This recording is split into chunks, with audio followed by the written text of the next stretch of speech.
Olá, oitavos anos, tudo bem com vocês? Aqui é o professor Alisson de História e eu gostaria de conversar a respeito do PET final avaliativo.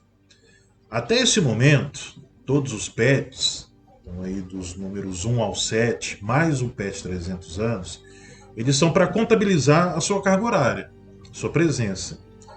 Esse PET final avaliativo ele também vale como presença, mas, como o nome já diz, né, é para avaliar. Mas fiquem tranquilos, é para avaliar pedagogicamente. Como assim? Para avaliar o processo educacional, né? Então, para identificar quais foram as suas maiores dificuldades, quais as habilidades, né, você concretizou ao longo desse insólito, diferente, estranho, maluco ano de 2020. Eu sei, né, que o aprendizado foi mínimo, se é que teve, né, infelizmente, nesse ensino aí à distância, mas é importante que você faça não só esse PET, né, mas também os PETs anteriores, né, os PETs de carga horária. E o objetivo desse vídeo é para norteá-los, né, para dar um direcionamento nesse PET final.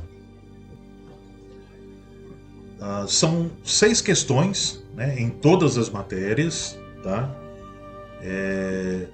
Questões ou de múltipla escolha, né, então questões aí fechadas ou questões abertas. No caso de história, são 6 questões abertas, então vocês vão ter que escrever aí um pouco a respeito, né, do que se propõe. E ao final tem uma autoavaliação.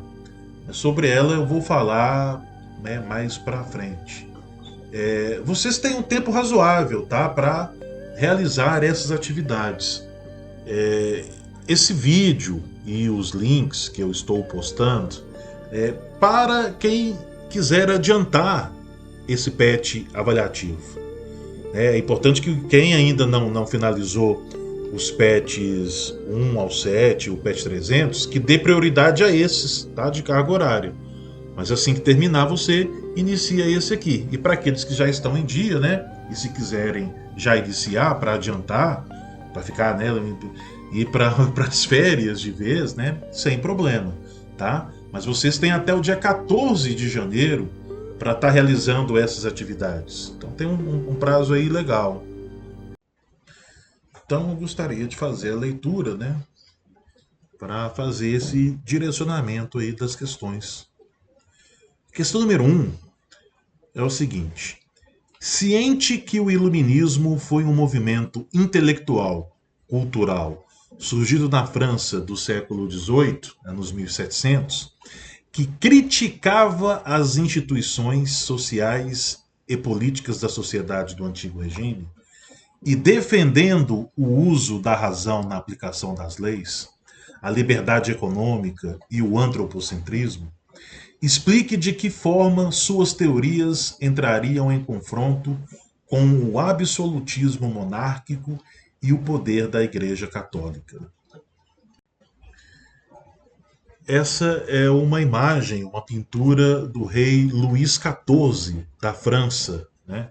O chamado Rei Sol, um homem que se intitulou uma vez, né, o próprio Estado. Né? Ele falou: o Estado sou eu.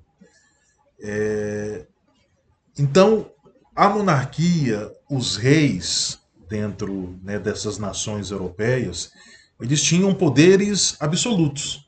Eles eram reis absolutistas. Né? E esse poder era defendido pela Igreja Católica. A Igreja Católica ela ensinava, ela repassava, né, aos seus fiéis e aos súditos, né, dos reis, que o rei ele representava Deus na Terra. E o iluminismo ele vai confrontar essa ideia. Os pensadores iluministas, né, óbvio que ah, não vão pensar ou escrever, né, a mesma coisa. Nós seremos aí iluministas tanto na França quanto na Inglaterra, outras regiões da Europa, né? Mas nós podemos aí condensar as ideias, né, desses pensadores numa crítica ao poder existente à época, que era o poder absolutista dos reis e o poder da Igreja Católica. Então eles criticavam, né, esse nascimento de berço, eles criticavam essa sociedade dividida em estamentos, em grupos, classes sociais fechadas, né? Esses privilégios, tá? Eles criticavam a falta de liberdade de expressão, de opinião. Então, obviamente, essas ideias elas vão confrontar o absolutismo e confrontar a Igreja Católica do século XVIII, dos anos 1700. E, obviamente, vão influenciar uma série de movimentos de revolta, movimentos revolucionários. A questão 2: explique por que podemos afirmar que a vinda da família real ao Brasil em 1808 representou o início de um longo processo de independência de nosso país. A vinda da família real portuguesa para o Brasil, junto com mais outras 15 mil pessoas, né, foi uma fuga. Eles estavam fugindo dos exércitos franceses de Napoleão Bonaparte. E a chegada da família real e todo o aparato, né, administrativo português aqui no Brasil em 1808, ele vai ah, encerrar o pacto colonial que existia há mais de 300 anos. Inclusive, esse aqui é um documento, né, o decreto de abertura dos portos às nações amigas. Então, a partir desse momento, da vinda da família real e a abertura dos portos, né, as nações amigas, ou seja, a Inglaterra, né, principal aliada de Portugal naquele momento, não existia mais oficialmente o pacto colonial. Né?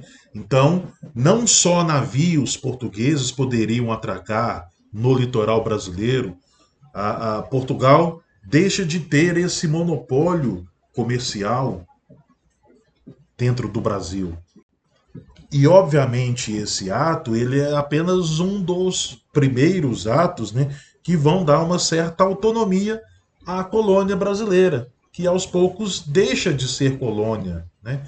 Então, por exemplo, em 1815, o Dom João VI ele eleva, né, o Brasil à categoria de Reino Unido.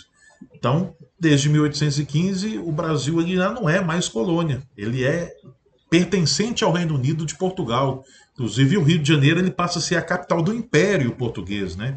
Então, a vinda da família real portuguesa para o Brasil, ela dá início a esse processo de independência.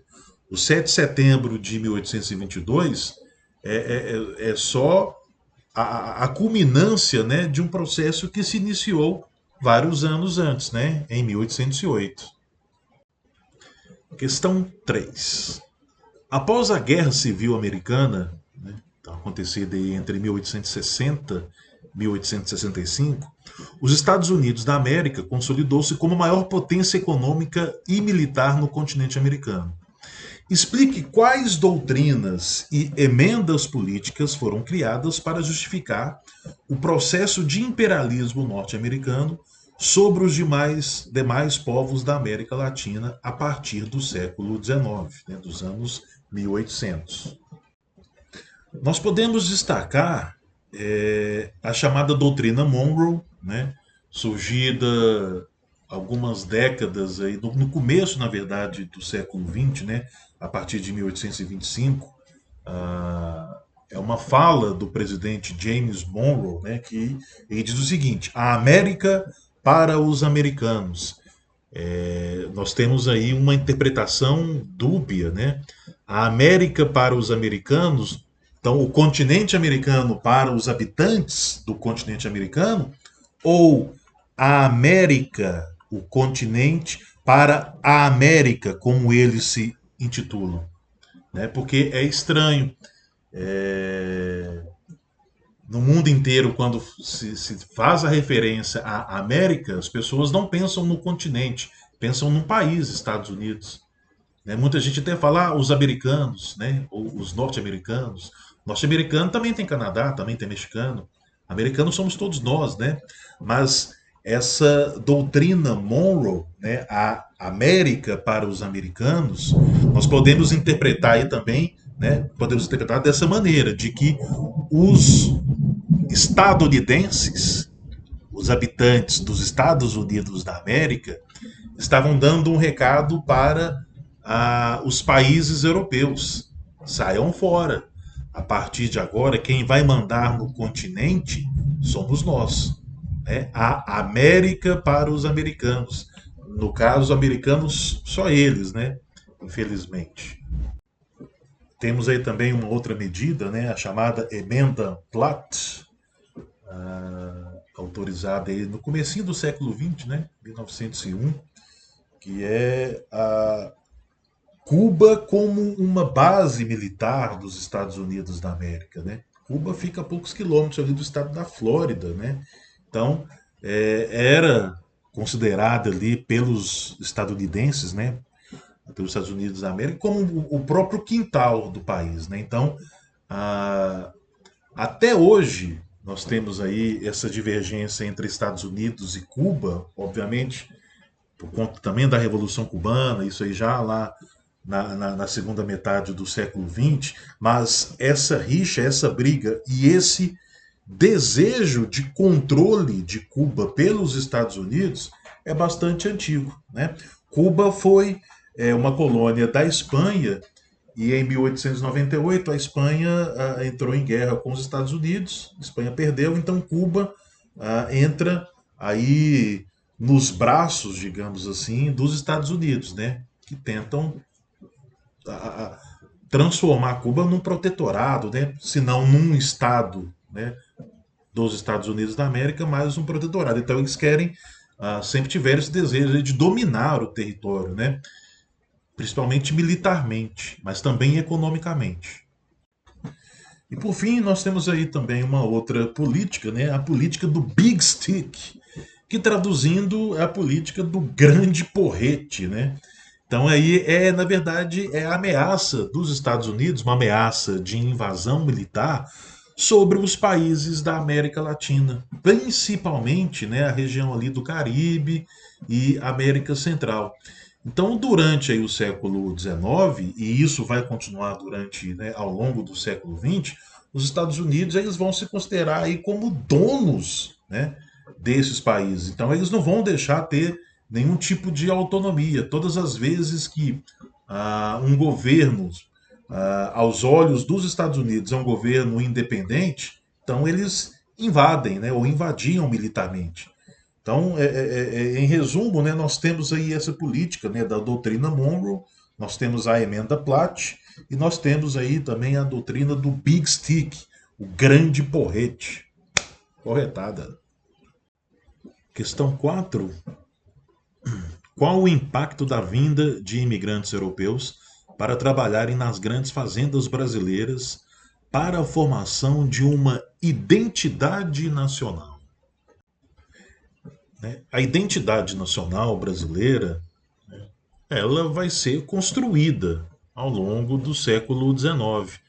Ah, uma vez que o Brasil se torna um país independente, né, a partir de 1822, ali é o processo, é o final desse processo.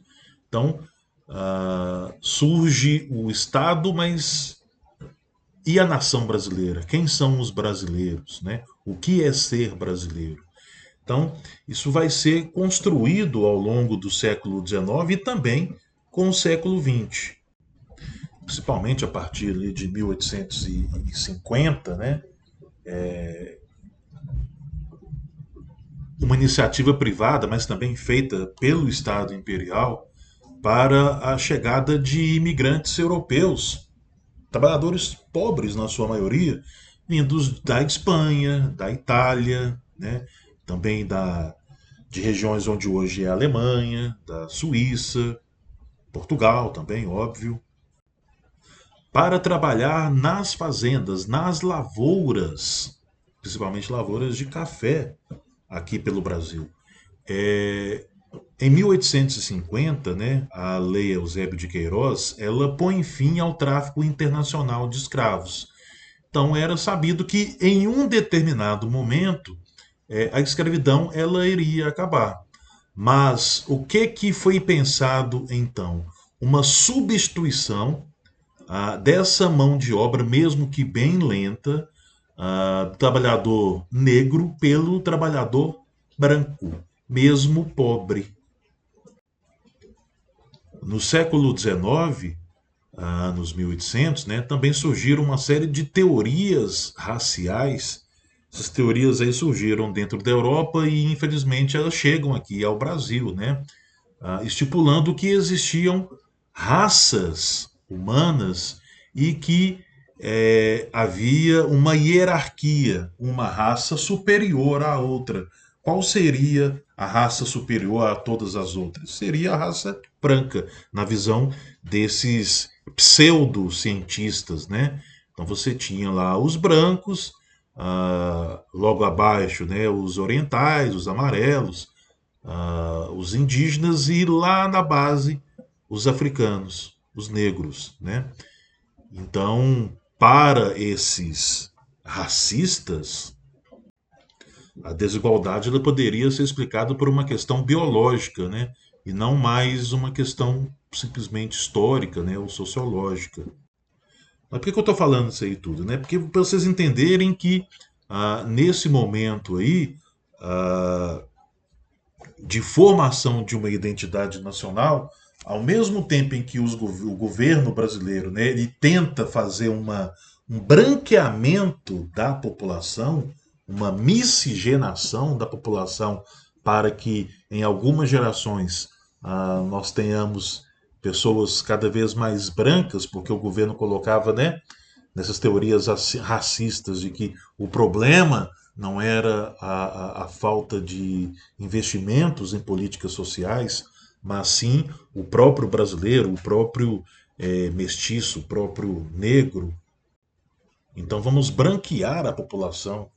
Ridículo, obviamente, mas ao mesmo tempo nós temos aí uma contribuição nesse caldeirão cultural que é o Brasil. Não é à toa que o Brasil é um dos países, se não o país mais miscigenado, né, do mundo. Então aí lembrando que essa miscigenação e essa mistura, né, baseada na violência, baseada no preconceito, baseada no racismo. A questão 5: o conflito bélico entre estados do norte e sul nos Estados Unidos da América do século XIX foi marcado por uma intensa disputa social. Qual era o posicionamento dos dois lados no que se refere à mão de obra? Nesse ponto, nós temos que lembrar o seguinte: que as 13 colônias originais, né, que vão desembocar nos Estados Unidos da América, havia uma divisão ali entre, né, estados do norte, do centro e estados do sul. Os estados do norte, né, vamos lembrar que era uma política muito mais voltada para o mercado interno e a mão de obra, ela era uma mão de obra majoritariamente livre. Dentro dos estados do sul, a mão de obra ela era majoritariamente escrava, né, para a produção de produtos para a exportação. Então, quando os estados eles se tornam independentes da Inglaterra, o novo país, né, os Estados Unidos da América, isso já no século XIX, vai haver uma divisão entre norte e sul, justamente para saber qual será a política econômica adotada por todo o país. Será a política dos estados do norte ou a política dos estados do sul? Vamos à questão 6, a última questão. Presenciamos uma acirrada disputa pela presidência dos Estados Unidos entre o republicano Donald Trump e o democrata Joe Biden. Um dos pontos de discórdia entre os dois políticos é o posicionamento quanto à presença de imigrantes latinos em solo americano. Ciente de que este processo de imigração se iniciou ainda no século XIX, é correto afirmar que desde sua consolidação como grande nação, os Estados Unidos é receptivo aos povos de origem latina em seu território? Justifique. Então, para você, é correto afirmar isso? Que os Estados Unidos, né, desde que se tornou aí uma grande nação, uma grande potência, ele recebe bem, né, os povos latinos da América Latina? Sim, não, em parte, né? E você vai justificar a sua resposta, né? Só dando aí algumas, né, alguns direcionamentos, culturalmente, os trabalhos que nenhum cidadão estadunidense ou poucos cidadãos estadunidenses querem trabalhar são os trabalhos ofertados aos imigrantes latinos, né? Então, sim, culturalmente há um grande preconceito com relação aos latinos. O próprio Donald Trump, né, ainda presidente, ele perdeu as eleições, mas ele ocupa o cargo até o dia 20 de janeiro de 2021. Uma das promessas de campanha dele, ainda lá em 2015, quando ele se tornou presidente em 2016 e tal, era de construir um muro separando os Estados Unidos do México, né? Na verdade, ele falou que quem iria pagar esse muro seriam os próprios mexicanos. Outro ponto, isso foi bem noticiado, né? Aí pela imprensa mundial, as pessoas que atravessaram ilegalmente a fronteira entre México e Estados Unidos, as famílias, né? O governo Trump ele separou as mães de filhos, inclusive muitos pais, muitas mães não sabem onde estão os seus filhos. E falando de crianças, né? Não é à toa que existe uma frase que é mais ou menos o seguinte, porque os mexicanos, né, fazem o México faz fronteira com os Estados Unidos, inclusive boa parte do território atual dos Estados Unidos era do México, então foi tomado através de guerra, ou eles compraram, forçaram, né, os mexicanos a vender. E a frase é mais ou menos o seguinte: triste México, tão longe de Deus e tão perto dos Estados Unidos. Pessoal, ao fim das atividades, então existe aí a autoavaliação, em que vocês têm que ser o mais sincero possível, né? Essa autoavaliação, ela vai acontecer ao final das questões de todas as matérias, tá? Aqui no caso de história. Então, agora é hora de você refletir sobre o que aprendeu ao longo do ano. Leia com atenção cada afirmativa e escolha a opção que melhor representa a sua compreensão de cada uma delas, né? Então aqui tem quatro afirmativas. Então, vamos lá. Reconheço a importância do iluminismo para a formação da sociedade contemporânea. Se você consegue fazer esse reconhecimento, sim. Não, ao longo aí dos PETs não consegui, em parte, tal. Ou não entendi nada. Barca, tá? É sinceridade total, sem problemas. E é isso, né? Espero que esse vídeo aí ajude a direcioná-los, tá? Lembrando, vocês têm até o dia 14 para a realização dessas atividades, então fazer com calma.